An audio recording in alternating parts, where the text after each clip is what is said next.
We're coming up to that time of year when everything looks absolutely fluffy and satisfying. But there are always plants in the garden that start flopping around, and it's very, very hard to think about them coming up in a couple of months when they come into bloom, because you know that they're going to look all disorganized. So when you see plants like that, you've got to start thinking about what they're going to look like in 2 months. If they're starting to do that now, they're going to get much worse by September when they start coming into bloom.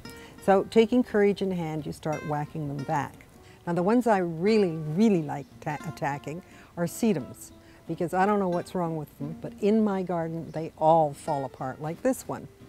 So what I do with these plants is go down to a node, but you keep going back. You take at least a third of the plant off. And by that I don't mean just taking it all back, shearing off a third of the plant. Take out a third of the plant all the way around.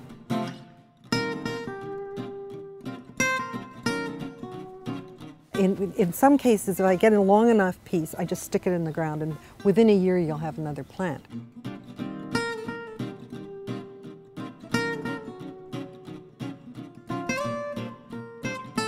And you'll find that by the end of July, when it's really, really coming into its own again, it's going to look great.